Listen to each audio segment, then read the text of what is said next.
Fala pessoal do primeiro ano, tudo bom com vocês? Bom, eu sou a professora Roberta, professora de filosofia aqui do ângulo Leonardo da Vinci, e a nossa aula de hoje é sobre os sofistas. Bom, na aula de hoje a gente vai iniciar o nosso segundo bimestre, a gente terminou o primeiro bimestre ali com os pré-socráticos, e agora a gente vai passar a falar sobre um outro contexto histórico e um outro contexto da filosofia. Se os pré-socráticos, eles trabalhavam muito mais as questões da natureza, buscando encontrar uma arqué com uma explicação de início aí da vida, de tudo, de todos, na aula de hoje vocês vão ver que os temas vão mudar um pouquinho. Vão ser temas mais ligados ao próprio homem, a questões morais e também à própria política, ok? Então, qual que é o contexto histórico aí? A gente está falando do século V e do século IV a.C., onde Atenas passou a ser o centro cultural da Grécia Antiga, atraindo os artistas, pensadores, comerciantes e também alguns filósofos. As atividades de manufatura de Atenas, como a cerâmica, a escultura, a construção civil, possibilitaram o enriquecimento econômico e político-social dos membros da sociedade ateniense, que vão passar, a partir daí, reivindicar um espaço na polis. Nesse contexto, surge uma nova classe de intelectuais, que são os sofistas. Então, vamos lá conhecer um pouquinho o que são os sofistas e qual a importância dos sofistas para a filosofia. Bom, então a origem aí dos sofistas, tá? Quando Atenas se tornou o mais importante centro econômico, político e cultural da época, após a vitória sobre os persas, um grande número de nobres de outras partes da Grécia buscaram a cidade e procuraram a sua intensa vida cultural. Como eu falei para vocês, os pensadores, os artistas, os filósofos começaram a migrar aí para Atenas. Entre os estrangeiros que se instalaram na cidade-estado de Atenas, alguns passaram a se oferecer para atuar como mestres na educação dos jovens pertencentes à elite local. Por que eles faziam isso? Porque eles não podiam trabalhar na parte da política, não podiam participar da democracia de Atenas. Então, os estrangeiros, eles tinham que criar uma forma aí de se manter na cidade, e com isso eles passaram a oferecer, a ensinar os jovens, né, da elite local, para poder aprenderem a falar, né? A arte da retórica, que a gente vai falar sobre isso, ok? Então, alguns deles ganham fama e se destacam nessa nova função e passam a ser chamados de sofistas. A palavra sofistas tem origem dos sábios aí, tá? Dos sófos, né? Os sábios. Então, alguns os consideram os primeiros pedagogos, os iniciadores do ensino privado, pois, como eram estrangeiros e não podiam ter propriedade em Atenas, cobravam por seus ensinamentos, e são grandes mestres na retórica e oratória. Qual que é a importância aí da retórica e da oratória para Atenas do século V e do século IV a.C.? Galera, é o período da democracia ateniense. Então, a população, aqueles que participavam da política ateniense, eles iam para as ágoras discutir as questões da cidade, e quanto mais retórica, mais você sabe se colocar e falar, melhor vai ser para você. Então, eles aprendiam a falar, a se colocar, a debater. Então, eles são mestres aí nessa arte da fala, da oratória e da retórica. Bom, qual que é o papel aí dos sofistas para a cidade de Atenas? Então, os sofistas, eles vão inaugurar a temática antropológica. Como assim?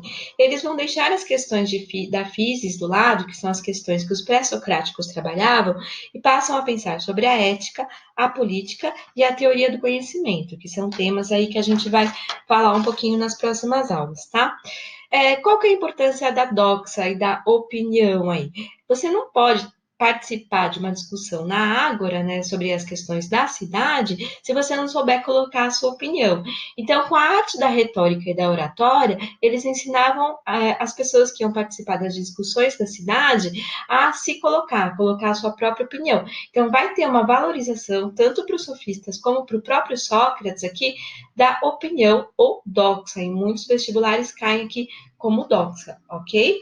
Então, sabe, portanto, não é aquele que conhece a verdade, né? Já que a gente vai trabalhar com opinião, e sim aquele que desenvolve a habilidade de provar as suas próprias convicções. Então, se você souber provar, argumentar, desenvolver a sua própria opinião, você sai aí na frente de qualquer debate, de qualquer discussão. Então, é esse o papel dos sofistas, é esse, na arte da retórica e da oratória. Então, eles vão retomar aí o humanismo e o relativismo, tá? Na sofística, encontramos dois grandes princípios, que é o humanismo e o relativismo. O primeiro coloca o homem no centro de tudo, por isso que eu falei que eles vão discutir questões morais, questões políticas. E o segundo, que é o relativismo, se refere à impossibilidade de alcançar qualquer verdade absoluta, ou que não dependa de uma interpretação pessoal. Se eles vão trabalhar com a doxa, que é a opinião, a gente não pode falar de verdade absoluta, porque doxa e opinião é a verdade de cada um, tá? Então ela é relativa.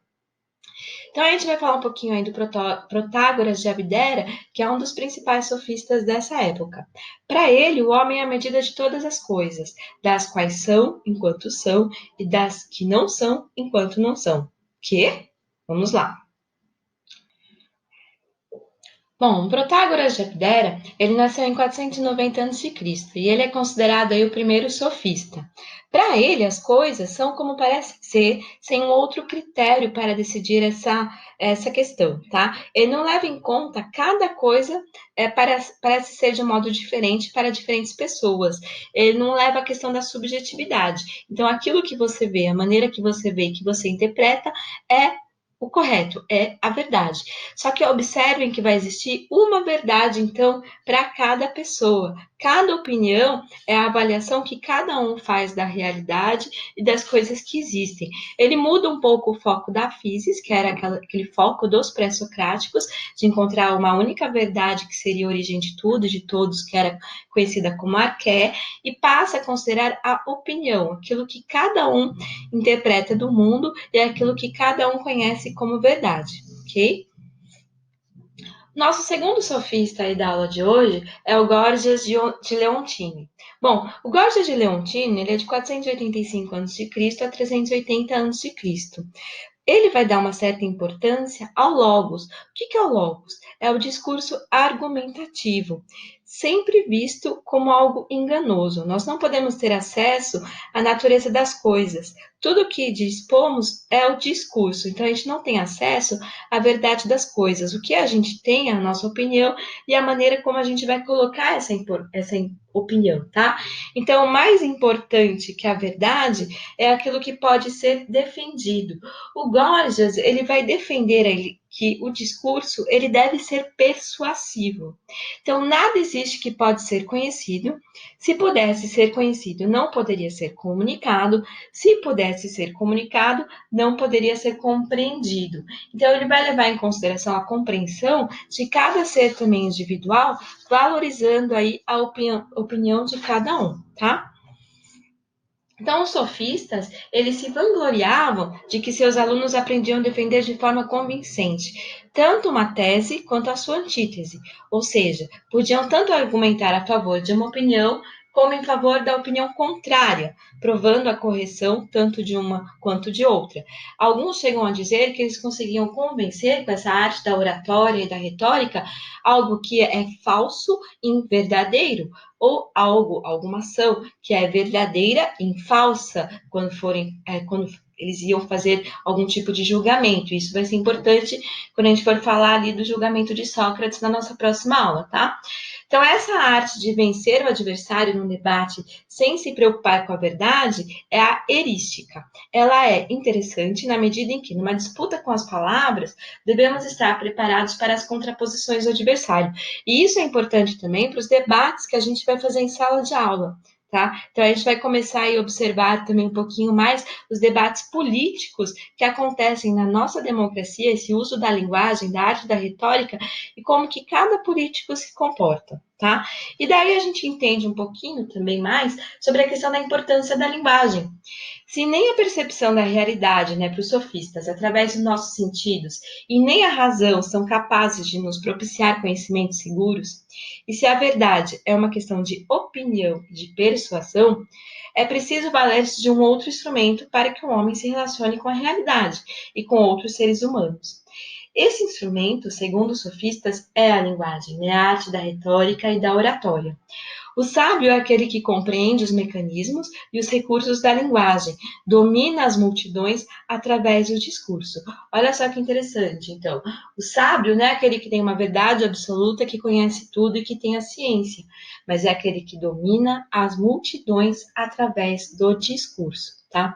Então, essa é uma aula introdutória sobre os sofistas, a gente vai trabalhar um pouquinho mais sobre eles, vai retomar um pouco essa ideia, principalmente quando a gente for falar sobre o julgamento de Sócrates, e a nossa atividade de hoje é a seguinte: observar e anotar.